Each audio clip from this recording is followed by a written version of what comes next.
Prends ta Bible, nous sommes dans 1 Pierre chapitre 2. Et nous allons continuer l'enseignement pour ta bénédiction et ton édification. 1 Pierre chapitre 2 à partir du verset 9.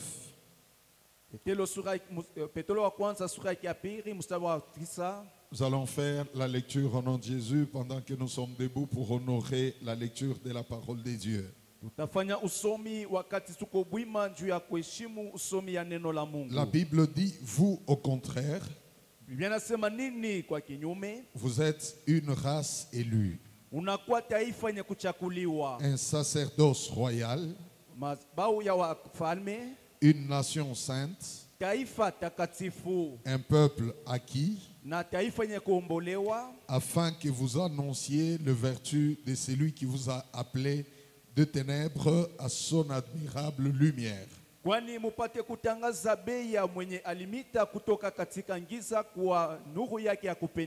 Vous qui autrefois n'étiez pas un peuple et qui maintenant êtes le peuple de Dieu, vous qui n'aviez pas obtenu miséricorde et qui maintenant avez obtenu miséricorde, bien-aimés, je vous exhorte comme étrangers et voyageurs sur la terre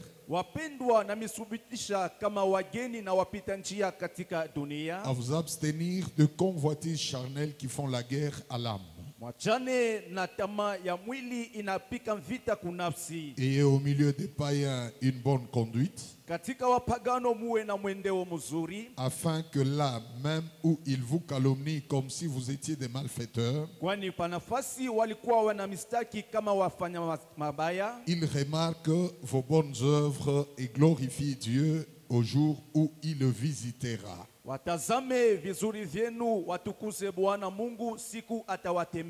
Que l'Éternel Dieu bénisse ces moments de partage de la parole de Dieu. Bien-aimés, nous sommes en train de parler sur nous qui sommes un peuple mis à part. Je vous ai dit dimanche que le peuple mis à part est un peuple séparé. C'est un peuple que Dieu a sorti de la foule et il l'a mis à côté afin que ce peuple lui appartienne. La volonté de Dieu a toujours été d'avoir son peuple ou ses enfants. Dieu n'a pas créé l'homme pour que l'homme appartienne au diable. Non. Dieu n'a pas créé l'homme pour que l'homme glorifie le diable. Non. Mais Dieu a créé l'homme pour qu'il lui appartienne, qu'il marche avec lui et que Dieu se glorifie par l'homme. Mais venant sur la terre, l'homme a fait un autre choix. Il est allé vers le diable. Il a perdu tous les privilèges. Dieu n'a pas abandonné sa pensée première d'avoir un peuple privilégié, un peuple glorifié, un peuple au travers duquel la gloire de Dieu pouvait être vue. Je vous ai dit que le premier peuple mis à part, c'était Adam et Ève dans le jardin. Vous savez que déjà au ciel, le diable s'était déjà rébellé contre Dieu. Il a pris un tiers d'anges. Il est allé avec eux dans sa rébellion. Alors Dieu va créer l'homme à son image et selon sa ressemblance. Il le met à part. Il le met dans le jardin. Il lui donne le jardin. Il lui donne l'autorité. Il lui donne le pouvoir. Il embellit son environnement. Il les place là-bas. Alléluia. Amen. Parce que de l'autre côté, il y avait déjà des rebelles, des gens qui n'obéissaient plus à la voix de Dieu, les gens qui voulaient prendre la place de Dieu. Et là je parle du diable et ses acolytes, les démons qui l'ont suivi. Ainsi, être mis à part, c'est être accompagné des faveurs divines. Lorsque Dieu crée l'homme, même quand le diable est venu combattre l'homme, c'est parce qu'il a remarqué que cet homme était beaucoup aimé par Dieu. Dieu lui a donné beaucoup d'avantages. Il lui donne l'autorité. Il lui donne le pouvoir. Il lui donne le jardin bien embelli. L'homme ne manque de rien. C'était un petit Dieu sur la terre. Il était dans la joie. Alors quand le diable regarde, il dit je dois détruire cette personne. La jalousie est montée dans son cœur et il est venu détruire la vie de l'homme. Bien-aimé, être mis à part, c'est vivre le privilège de Dieu. Tu ne peux pas être mis à part et ne pas marcher dans les bénédictions ou la gloire de Dieu. Et tant qu'Adam et Ève étaient dans cette alliance avec Dieu, ils étaient soutenus, sécurisés, protégés, embellis, bénis de toutes sortes de bénédictions. Mais les menteurs, les séducteurs est venu dans leur vie. Il a brisé la communion. Il a détruit tout ce que Dieu leur avait donné par le péché. Et l'homme fut chassé loin de la présence de Dieu. Je vous ai dit aussi, bien-aimés frères et sœurs, qu'être mis à part, c'est être en alliance avec Dieu. Être en alliance avec Dieu, vous avez des droits et des devoirs. Il y a des choses que vous devez faire et des choses que vous devez bénéficier. Dans la vie de Dieu, avec ce premier peuple qui était mis à part, vous voyez tous les droits que Dieu leur avait donnés. Mais il y avait le devoir qu'ils avaient à observer afin de garder l'alliance avec Dieu. Et le devoir, c'était d'obéir à Dieu. Mangez tout ce qui est devant vous. Mais le fruit de l'arbre de la connaissance du bien et du mal, ne mangez pas de son fruit. Vous avez tant de fruits. Vous avez beaucoup de choses. Mais seulement pour le fruit de cet arbre, ne le mangez pas. Mais quand le diable arrive, il met la convoitise. La convoitise dans leur tête, il leur montre le bienfait de manger ce que Dieu a interdit. Et ils ont trouvé que ce que le diable est en train de leur dire était bon. C'est comme ça qu'ils vont manger et ils vont tout perdre. Écoutez-moi, bien-aimés frères et sœurs. Être mis à part est un privilège. Alléluia. Amen. Est-ce qu'on peut diminuer un peu le volume? Est trop haut, s'il vous plaît. Diminuez un peu le volume. Alléluia. Amen. Être mis à part. Kutiliwa kando. Il y a de privilèges, mais il y a de devoirs. Beaucoup de personnes perdent le privilège en écoutant la voix du séducteur. Il va te pousser vers ce que Dieu ne veut pas que tu fasses. Il va te pousser de manger ce que Dieu ne veut pas que tu manges. C'est ainsi que tu verras quelqu'un, malgré tout ce que Dieu peut lui donner, mais son cœur, c'est seulement sur ce que Dieu lui dit de ne pas manger. Adam et Ève n'ont pas mangé le fruit interdit parce qu'ils avaient faim. Non. Ils n'ont pas mangé le fruit interdit parce qu'ils n'avaient pas autre chose à manger. Non. Mais ils ont mangé le fruit interdit parce qu'ils ont été séduits par le diable. Qu'est-ce que ton oreille écoute? Qu'est-ce que tes yeux regardent? Ce que tu écoutes et ce que tu regardes peuvent bénir ta vie, peuvent bénir ta vie ou détruire ta vie.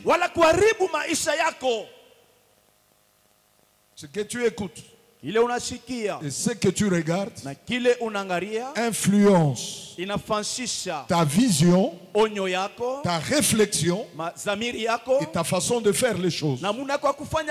C'est pourquoi, bien-aimé, il y a certaines choses qu'il ne faut même pas écouter. Il y a certaines choses qu'il ne faut même pas voir. Il y a certaines personnes qu'il ne faut même pas fréquenter. Il y a certains livres qu'il ne faut même pas lire. Il y a des choses qu'il faut seulement éviter parce que c'est pas bon.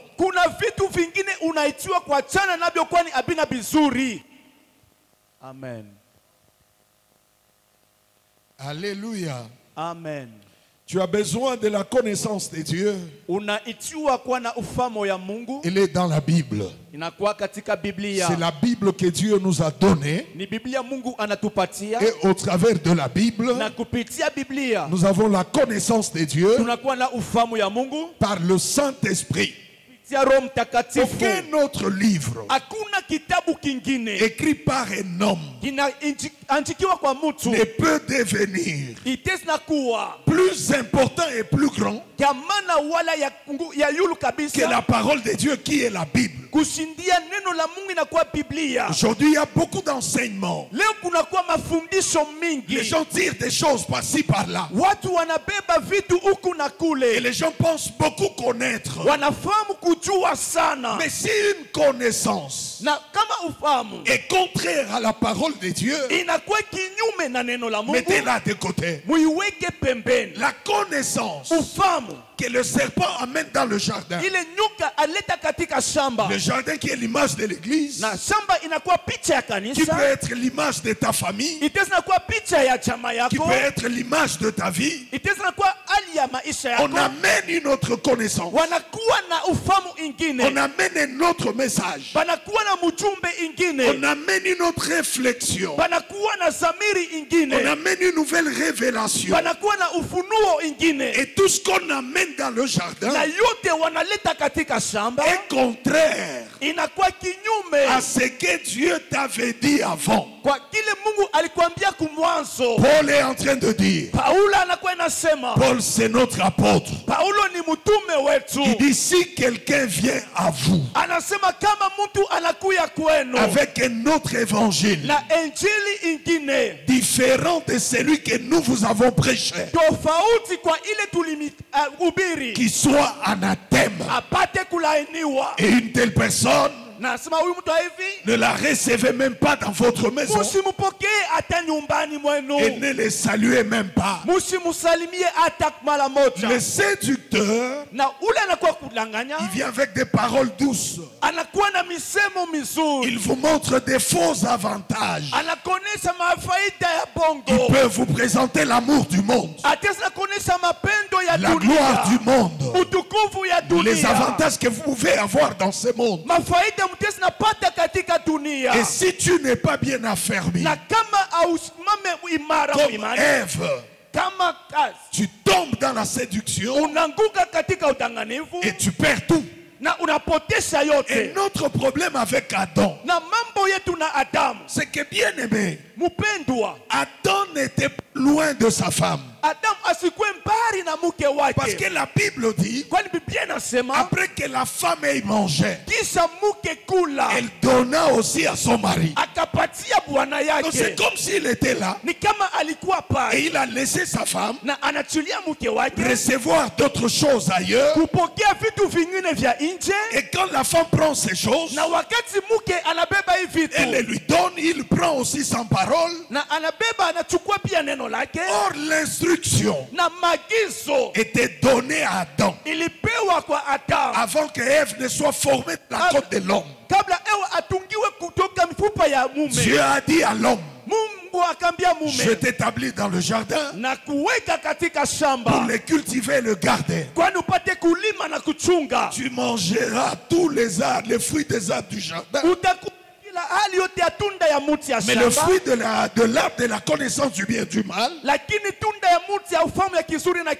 les mange pas. Mais là, l'homme est la responsable.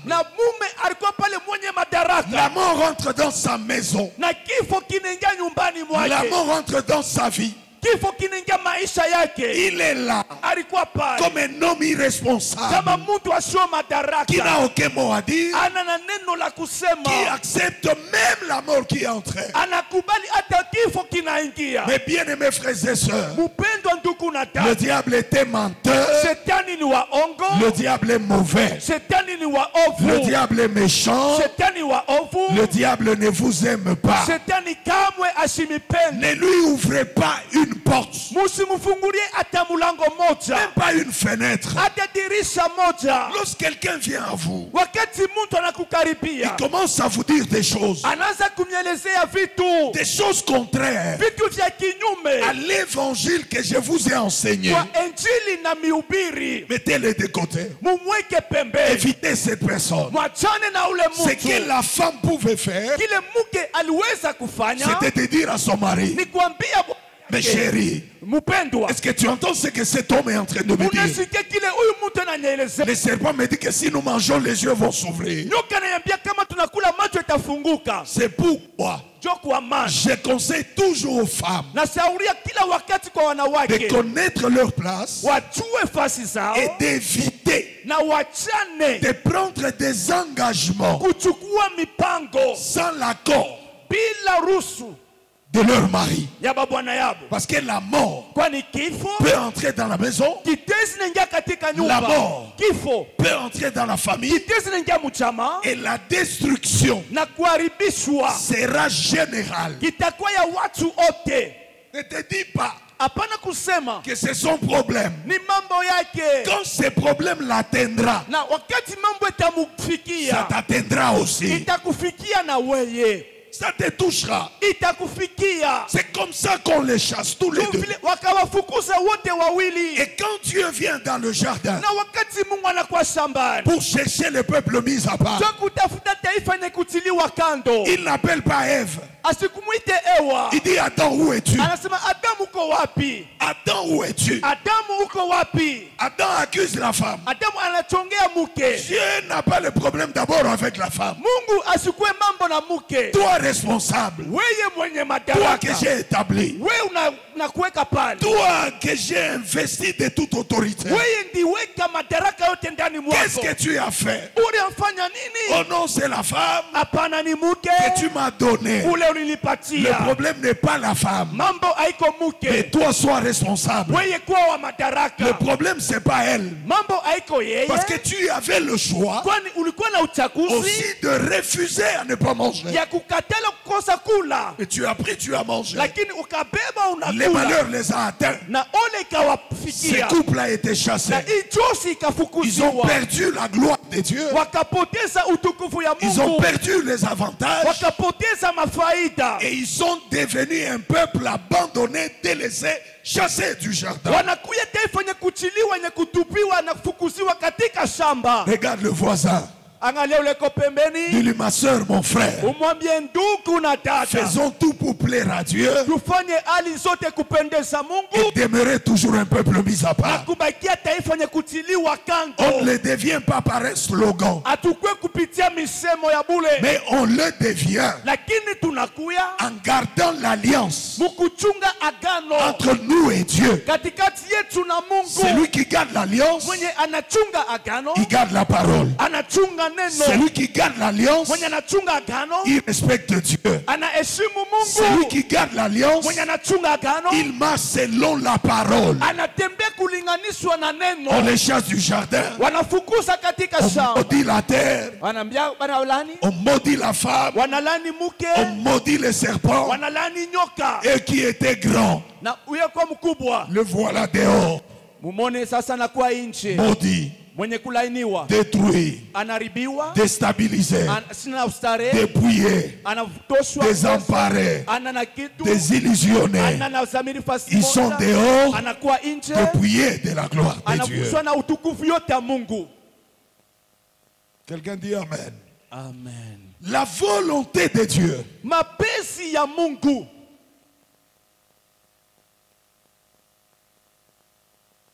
en mettant l'homme comme est mis à part, c'est que Dieu veut vivre avec cet homme. La vie de mise à part est une vie de communion. Dieu cherche la communion avec nous. Il veut être avec nous. Dans le texte que nous avons lu, la Bible dit, vous autrefois, qui n'était pas un peuple, mais qui est devenu un peuple, et qui est devenu un peuple par la grâce de Dieu. C'est-à-dire autrefois, vous étiez dehors, vous étiez abandonné, vous n'étiez pas le peuple de Dieu, vous n'étiez pas un peuple adopté, vous n'aviez pas droit de cité, vous n'aviez pas de promesse, pas investi d'autorité. La présence de Dieu n'était pas avec vous. Dieu vous a appelé afin que vous viviez avec lui. La mise à part se matérialise par la présence de Dieu dans nos vies. C'est-à-dire dans cette alliance de mise à part, tu n'es plus seul. Autrefois, tu étais seul, tu étais tourmenté par le diable et les démons. Mais maintenant que tu as donné ta vie à Christ, tu n'es plus seul. Le Dieu des cieux a décidé de vivre dans une maison bâtie par les mains d'hommes. Mais il a décidé d'habiter en toi. Aujourd'hui, par la grâce de Dieu, Jésus-Christ habite dans nos cœurs par la foi. Ça veut dire que tu n'es plus seul. Tu es mis à part, séparé du monde, détaché de la corruption, détaché de l'idolâtrie. Tu appartiens à Dieu et lui vit en toi. Amen. Alléluia. Demande un peu, est-ce que tu sais qui vit en toi? Vous savez, le diable cherche toujours à embrouiller les gens et même les empêcher à voir que Dieu vit avec toi. Munajua shetani anapenda kuvurushwa watu na kuwazuiza bapate kujua kama Mungu anaishi pamoja nao. Alléluia. Amen. Tu sais, si je suis avec toi, unajua kama miko na wewe, en tant que ton pasteur, kama pastori wako, il y a des choses que tu ne feras pas, kuko vitu hautafanya parce que tu te dis le pasteur est là. Kwa unasema baba eko pale. Vrai ou faux? Kweli. Si je viens dans ta maison, je suis avec toi au salon, il y a des choses que tu ne feras pas, même si tu le faisais avant. Mais tu ne sauras pas le faire parce que tu te dis le pasteur est là. Vrai ou faux? Mais si nous pouvons être conscients que même quand l'apôtre n'est pas là, Dieu est avec moi. Dans ma maison, il est avec moi. Dans ma chambre, il est avec moi. Dans tout ce que je fais, il est avec moi. Il me voit. Il me connaît. Il vit avec moi. Il y a beaucoup de choses que tu ne ferais pas. Il y a beaucoup de choses que tu ne verrais pas. Parce que tu dis, Dieu est avec moi. Dieu voit ce que je fais. Alors comme il est avec moi dans la maison, il y a des choses que je ne peux pas faire dans ma maison. Et ce sont là les clauses de l'alliance. Beaucoup de personnes craignent les hommes, mais ne craignent pas Dieu. Beaucoup de personnes pensent que Dieu vient dans leur vie lorsqu'ils commencent à prier. Oh Seigneur, j'entends même les gens dire Seigneur, viens, viens, viens dans ma vie. Il ne viendra pas. Il est déjà en toi. Il vit avec toi. Et parfois, tu l'attristes par ton comportement et ta façon de faire les choses. Parfois, Dieu se demande, mais est-ce que cette femme, c'est que je suis avec elle? Est-ce que cet homme, c'est que je suis avec lui? Bien-aimé dans le Seigneur, c'est que tu ne peux pas faire parce que le pasteur est là. Ne le fais pas, même s'il n'est pas là, parce que le Dieu des cieux en qui tu as cru est avec toi. Amen.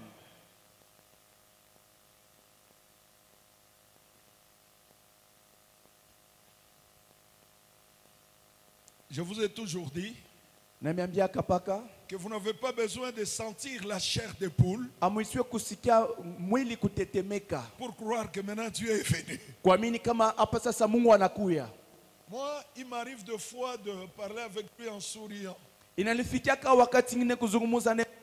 Surtout quand il me fait beaucoup de bien. Il arrive des moments où je me regarde dans le miroir, je parle. Je souris. Je suis content. Je lui dis Dieu, tu es très bon. Tu es terrible. Parfois Dieu nous surprend. Alléluia. Amen. Il ne vient pas pour partir après. Il est venu habiter en toi. Vivre avec toi. Tu lui appartiens. Il est ton Dieu. Pourquoi sa présence? C'est pour que tu fasses des grandes choses avec lui. Amen. Alléluia. Amen. Quand tu sais wakati unajua qu'il est avec toi, eko pamoja na wewe, tu te laisseras pas parler des mensonges. hautadesiwa kusema bongo. Parce que tu te dis qu'il est avec moi. Unasema eko pamoja na mimi. Lui n'aime pas le mensonge. Yesu penake bongo. Si tu es convaincu kama unakuwa na kikisho qu'il est avec toi, eko pamoja na mimi, tu ne te laisseras pas commettre certains péchés. Hautaachiliwa kufanya mazambi ingine. Comment tu peux commettre l'adultère, l'impudicité? Tu commets ces choses, tu sais que Dieu est là. Il te regarde, il voit ce que tu fais. Et quand tu termines, tu viens à l'église, Seigneur, bénis-moi, fais-moi du bien. Je ne sais pas, vous trompez qui? Na hawezi kujiachiliwa kufanya uzinifu, usharati, na uko mstare unakuya kisha unasema Bwana unibariki, unadanganya nani? Beaucoup de personnes watu wingi ne vivent pas la gloire de Dieu. Hawaishi utukufu ya Mungu. Pas parce que Dieu ne veut pas faire, haiko Mungu asipende kufanya, mais parce qu'ils ne veulent pas vivre kwani hawapende kuishi comme des mises à part. kama wenye kutiliwa kando. Adam, où es-tu? Adam, uko wapi? J'ai entendu ta voix nasikia sauti yako et je me suis caché. najificha. Depuis quand tu entends ma voix et tu te caches? Tangia wakati kana nasikia sauti yangu na tout ce temps, Adam, je vivais avec toi. J'ai causé avec toi. J'étais en bonne communion avec toi. Comment aujourd'hui tu commences à te cacher? Oh non, Seigneur, la femme que tu m'as donnée, reviens à Dieu. La vie de mise à part est une vie d'avantage, de bénédiction, de victoire, de gloire et de succès. Et au lieu de te justifier, demande pardon, reviens au Seigneur, reprends ta place et continue la marche avec Dieu. Est-ce que quelqu'un est béni? Le deuxième peuple, je vous ai dit que c'était Israël. Le dimanche, je prêchais et en semaine, je suis en train d'enseigner. Comment Dieu a fait d'Israël un peuple mis à part? Parce que quand Adam et Ève ont trahi Dieu, Dieu a continué sa recherche d'avoir un peuple qui lui appartient. C'est comme ça qu'il va appeler Abraham, passant par Isaac. Isaac va engendrer Jacob. Jacob les 12 tribus. Et les 12 tribus d'Israël sont devenus le peuple de Dieu. Et pour sceller ça, il fallait une alliance. Dieu va traiter alliance avec Israël. Et Israël devint son peuple. Qu'est-ce qui était dit dans l'alliance? Bien aimé, lorsque vous priez, même quand vous parlez, il ne faut pas seulement dire au Seigneur, je suis en alliance avec toi. Mais il est important d'être cette personne qui garde l'alliance contractée avec Dieu. Parce qu'il y a des gens qui contractent l'alliance et qui brisent l'alliance.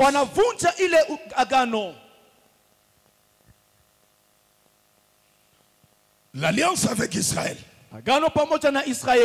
Dieu prend la parole, la loi.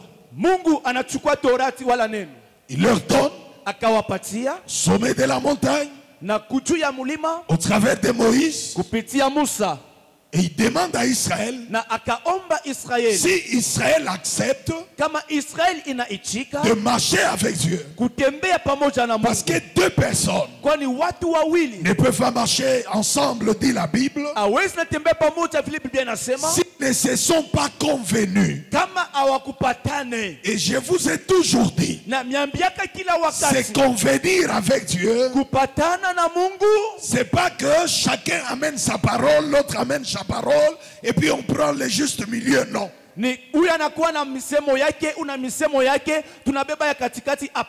nous faisons une association avec les pasteurs prospères, nous allons nous entendre.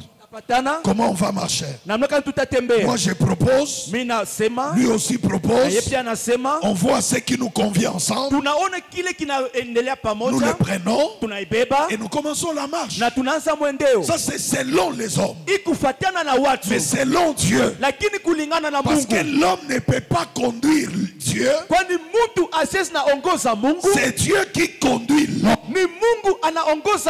C'est Dieu qui vient traiter l'alliance avec l'homme. Ce n'est pas l'homme qui cherche l'alliance avec Dieu. L'homme vient vers Dieu, vient vers l'homme. Il amène sa parole. Et pour Israël, on lui donne la loi. Est-ce que tu acceptes de marcher avec moi comme ça, en respectant telle chose et telle chose? Israël dit oui.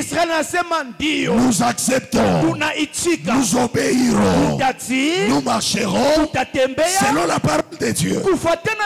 Dieu dit ok, comme ça marchons ensemble. Et Dieu leur dit, comme vous marcherez selon ma parole, moi Dieu, je vous bénirai, je vous protégerai, je combattrai pour vous, je vous donnerai à manger, vous bâtirez des maisons et vous les habiterez, je chasserai d'autres peuples pour vous donner leur territoire. Israël accepte. Et Dieu commence la marche. Bien-aimé dans le Seigneur, en tant que peuple mis à part, ce n'est pas toi qui conduit Dieu. Laisse Dieu te conduire. Amen. Vous savez, il y a des gens unajua kuko watu viennent avec des philosophies humaines. Wanakuwa na mafikiri ya kimutu. Est-ce que vous pensez que munafikiri kama si avec tout le nombre de païens qu'il y a dans le monde, na wingi wa pagano wanakuwa duniani, Dieu peut accepter de tuer toutes ces personnes? Mungu ataweza kuua watu wote. Nous savons que c'est un Dieu juste. Unajua ni Mungu wa haki.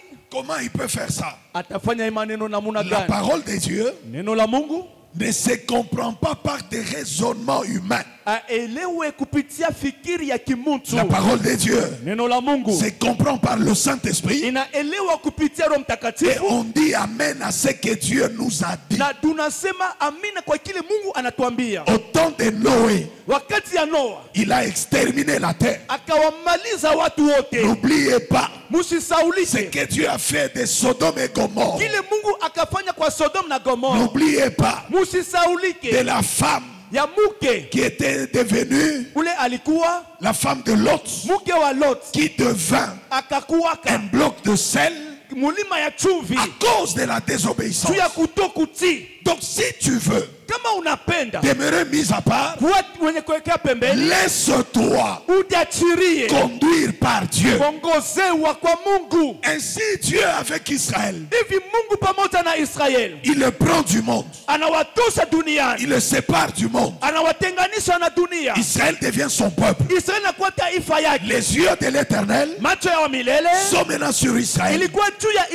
L'amour de Dieu est sur Israël. La bonté de Dieu est sur Israël. Dieu prend tout ce qu'il est, il le défait sur Israël. Maintenant écoutez, dans le désert, Israël ne marche pas comme ça comme toi et moi. Israël ne regardait pas par terre, mais dans la marche avec Dieu, comme un peuple mis à part, Israël marchait avec les yeux levés vers le ciel. Pourquoi? Parce que Dieu qui les conduisait, le jour il était une colonne de nuée. Et la nuit, il était une colonne de feu. Et Israël pour marcher, il ne connaissait pas le chemin. Dans le désert, il n'y a pas de chemin. Il y a le sable partout. Alors pour aller vers le pays de Canaan, Israël suivait le mouvement de la nuée. Israël alifuata ongozaji ya wingu. Suivait le mouvement de la nuée. Anafuata ongozaji ya mawingu. Quand la nuée prend la gauche, kama inaenda kushoto, Israël prend la gauche. Na inaenda kushoto. Quand la nuée change de direction, kama inabadilisha namna kwenda, Israël change aussi de direction. Israël pia inabadilisha njia. Alléluia. Amen. Alléluia. Amen. Le son n'est pas bon ici. Comme si ça ne me donne même pas. Alléluia. Amen. Alléluia. Amen. Donc Israël marchait comme ça. Wakati Israël anatembea hivi, anaanza kutembea hivi. Il regardait la nuée. Anaangalia macho ku Et aujourd'hui, na leo, si nous voulons être agréables à Dieu, kama tunapenda kupendeza Mungu, ne conduisons pas à Dieu, tusitembeshe Mungu, mais ayons le regard na braqué sur la parole de Dieu. Juu ya neno la Mungu. Sur Jésus-Christ. Juu ya Yesu Kristo. C'est lui qui connaît le chemin. Mwenye anajua njia. C'est lui qui connaît où nous devons aller. Anajua kule tutezi naenda. C'est lui qui connaît comment nous devons faire. Anajua namna kan tutezi nafanya. Suivons-les. Tumufate. Faisons-lui confiance. Tumweke tumaini. Et là où il nous amène, na kule anatupeleka, on ne manquera de rien. Hatutaimiwa na kitu. Amen. Aujourd'hui le problème, leo mambo, c'est que les gens sont mis à part. Viens Gary. Les gens sont mis à part. Watu wanatiliwa kando. Ils ont cru au Seigneur. Wanaamini kwa Bwana. Mais ils ne marchent pas selon la nuée. Hawatembe kufuatana na nguzo. Ils ne marchent pas selon la parole. Hawafuatane kulinganishwa na neno. La nuée va là-bas, toi va là-bas. Nguzo nenda kule, wewe ende kule. Vous voyez? Unaona? Or la force de mise à part, na nguvu ya kutiliwa kando, c'est la présence de Dieu. Ni uwepo wa Mungu. Être mis à part, kutiliwa kando, c'est pas une déclaration de foi. Haiko tu misemo ya imani. Je suis mis à part. Non. Natiliwa kando, hapana. Être mis à part, kutiliwa kando, est une identité inakuwa utambulisho que tu acquiers ile unapokea par ta foi en Jésus-Christ, kwa imani yako katika Yesu Kristo, et dans laquelle na ndani yayo tu dois marcher utatembea selon la volonté de Dieu. Ya Mungu. Marche mise à part. Tembea mwenye kutiliwa kando. La nuée va là-bas. Nguzo nenda uko. Le mise à part va de l'autre côté. Mwenye kutiliwa kando anenda ngambo ingi. Maintenant regarde les voisins. Sasa angalia ule ko pembeni. Demande-lui, est-ce que tu marches dans la même direction avec la nuée, avec la parole? Umuswali unatembea njia moja pamoja na neno wala nguzo. Demande-lui d'abord, est-ce que tu es dans la même direction? Umulize uko njia moja pamoja na neno. Alléluia. Amen. Demande, est-ce que tu es sûr qu'il est avec toi? Umulize uko na hakikisho eko pamoja nawe. Qu'il te réponde. Akujibu. Qui a répondu? Nani anajibu? Amen. C'est là le problème. Njo pale peko mambo. Les mises à part, ce qui fait deux mises à part, c'est la présence de Dieu. Et si nous voulons marcher dans les avantages de mise à part, nous devons marcher dans la direction de Jésus-Christ. Aujourd'hui, il y a beaucoup de personnes qui sont dans l'église, mais qui marchent à l'encontre de la volonté de Dieu et de la parole de Dieu. Être mis à part n'est pas un titre que l'église te donne. Non.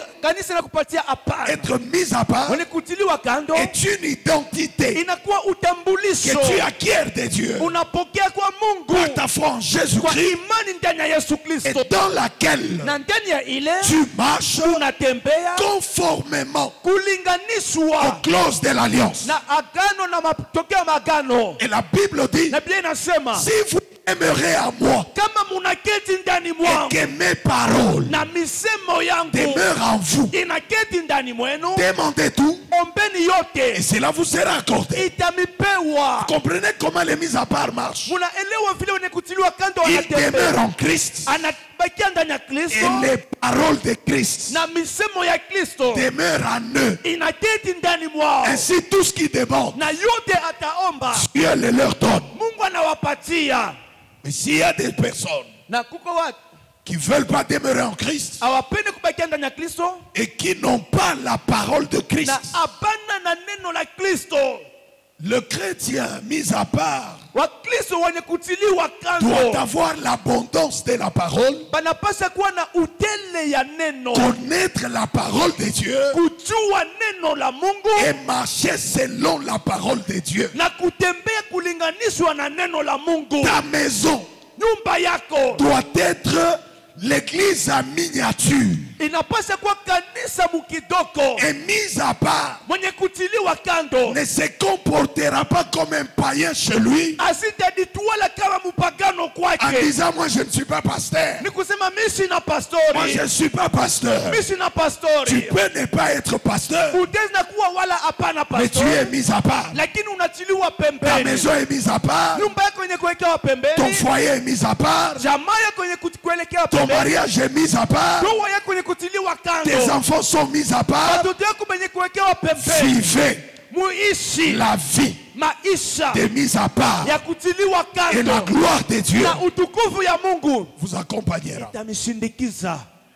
Amen.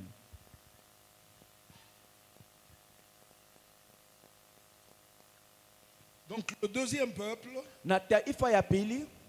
il marchait comme ça. C'est pourquoi même la Bible nous dit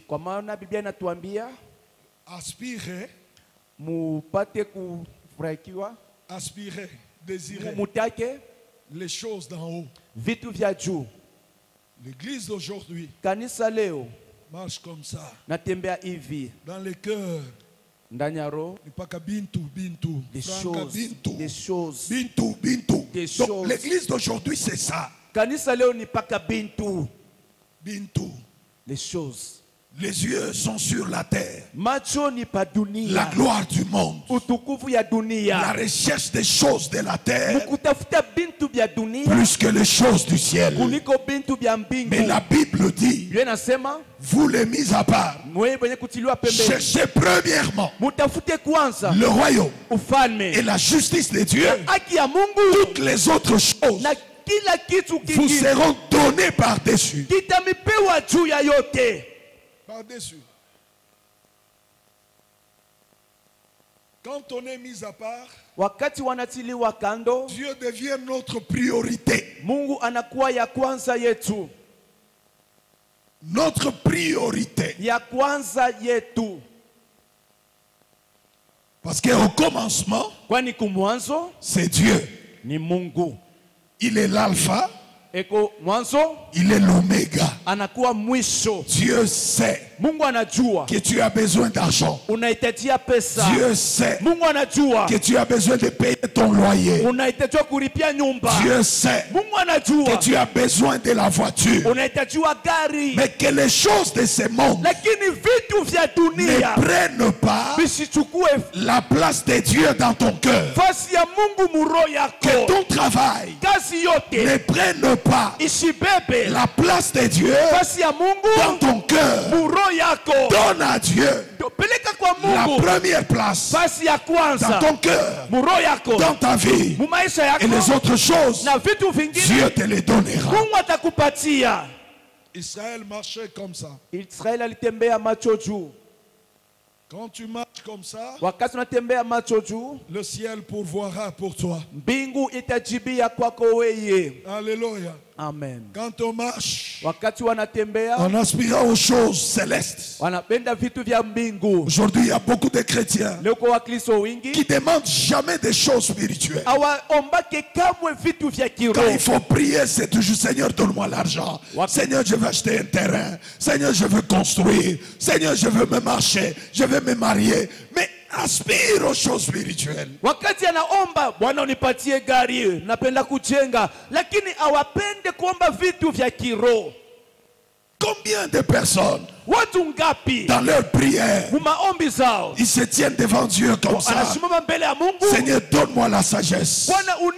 Seigneur, remplis-moi de ta présence. Seigneur, enseigne-moi. Seigneur, conduis-moi dans ta vérité. Conduis-moi dans ta justice. Aide-moi à demeurer dans ta parole. Je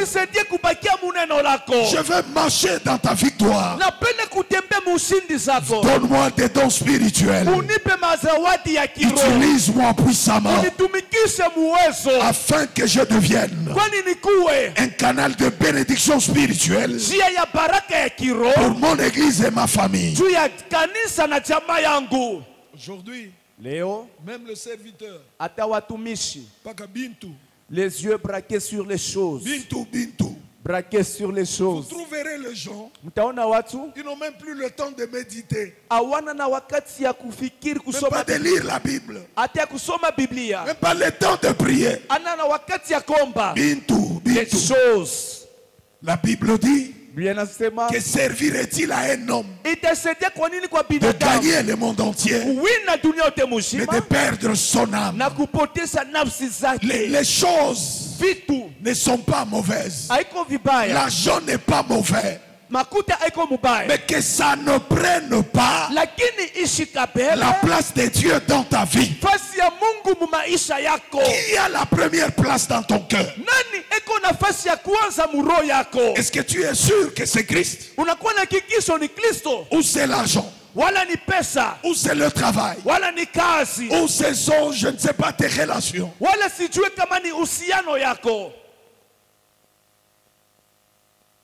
savez, il arrive deux fois que les gens mentent sans le savoir.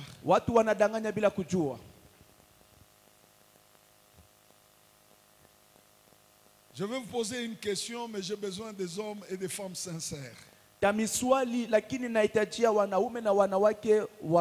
Arnold, viens. Comme ça, tu ne vas pas somnoler.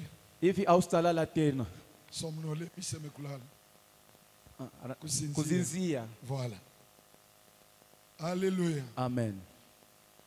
Tu veux venir à l'église? Les cultes commencent à 17h. Il est 16h30. Pendant que tu veux venir à l'église, quelqu'un t'appelle. Il dit, Arnold, tu es où? Il dit, non, je suis en route vers l'église. Il dit, tu es où? Il dit, je suis côté Kassapa. Maintenant, lui te dit, non, moi je suis à la Katouba. J'ai $1000 pour toi. Je pensais que tu étais libre. Mais comme tu vas à l'église, ça va. Je voulais te donner ça, mais il n'y a pas de problème. On va voir ça même prochainement parce que je dois voyager. Tu fais quoi? Tu viens à l'église? Ou tu vas à la Katouba $1000? Qui est sincère avec moi? Oui, Papa Titi. Hein? Lève-toi. Bâtis un micro. Comme ça, on va te suivre, même ceux qui suivent en ligne. Tourne aussi que la caméra te prenne. Tu fais quoi? Soyez sincère. Katouba. Donne-moi Katouba. Faire quoi? Prendre d'abord les 1000 et puis je viens à l'église. Alléluia. Amen. Avec les embouteillages qu'il y a.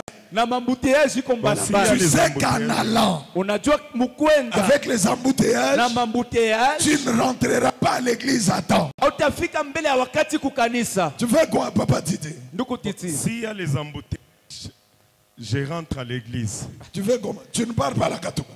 S'il y a les embouteillages, si ça traîne, je peux prendre la moto, j'arrive vite et puis je reviens. Donc tu pars d'abord pour 1000. Qui d'autre? Lui il dit il va d'abord à la Katouba. Parce que dans 15 ou 30 minutes, le culte doit commencer. Viens, Papa Seba. Viens, le micro est là. Toi, tu fais comment?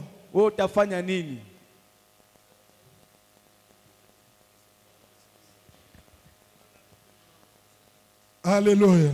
Amen. Bon, nous sommes en famille, non? Toi, tu fais quoi?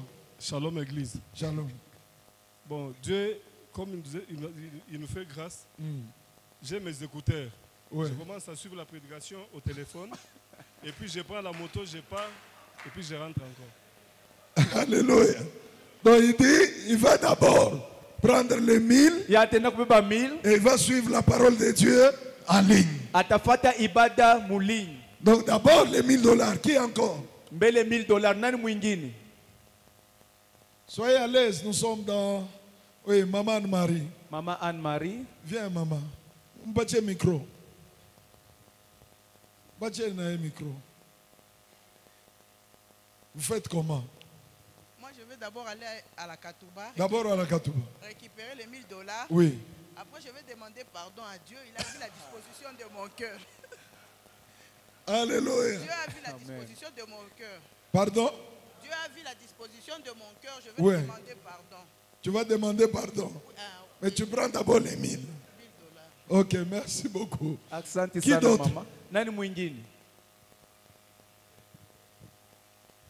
Qui d'autre?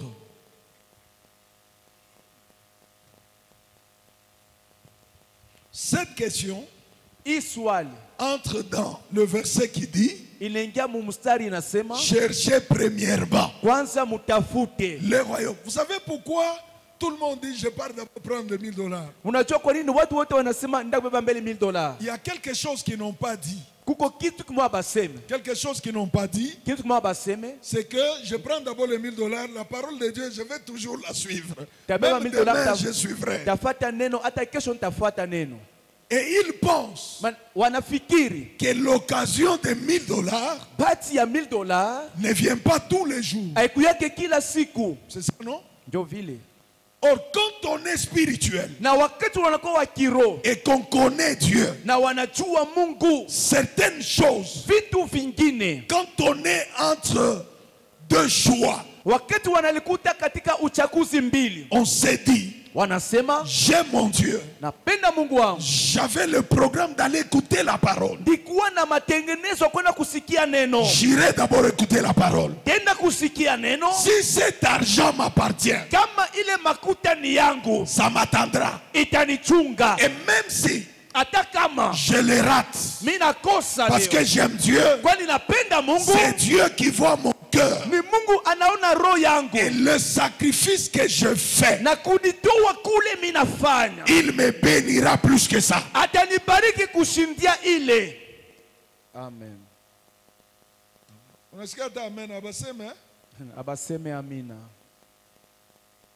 C'est là que le diable, vous savez, le diable fait croire aux gens que c'est une occasion qui ne reviendra plus. Si tu rates ça, vous savez, il y a certaines choses, vous le prenez, ça bloque votre futur.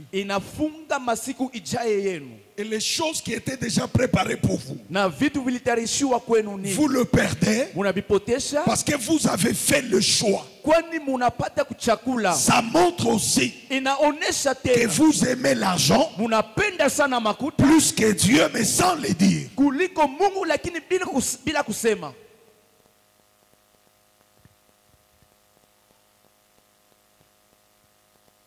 Je vous donne un autre exemple. Vous voulez venir à l'église un dimanche. On est déjà presque à la fin.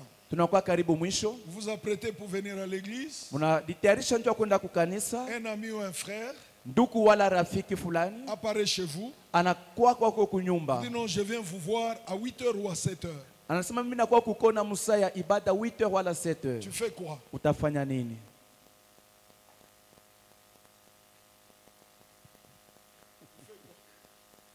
Je pars à l'église, je lui dis que je dois sortir pour aller à l'église. Qui d'autre? Vous savez, quand on aime Dieu, On est catégorique dans le principe de Dieu. Pourquoi cet homme vient seulement à 7 heures un dimanche? Il sait que le dimanche matin, toi tu pars à l'église. Alors dis-lui, allons d'abord à l'église. Parce que moi j'étais en train de m'apprêter pour aller à l'église. Comme ça on pourra parler après. Oh non, je viens de loin pour toi, tout ça. Oui, pour moi, mais je dois aller à l'église. Tu es devant deux paroles. La parole que cet homme apporte et la parole de Dieu que tu dois recevoir à l'église. Et tu es appelé à faire le choix et à honorer l'une des deux personnes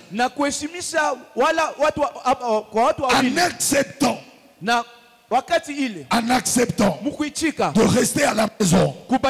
Parce qu'Arnold est venu me visiter à l'heure de culte. J'accepte de l'honorer plus que Dieu, en lui disant que c'est l'heure de culte. Je dois aller à l'église. D'abord à l'église, j'honore Dieu plus que lui. Je prends la même question. Qui travaille ici?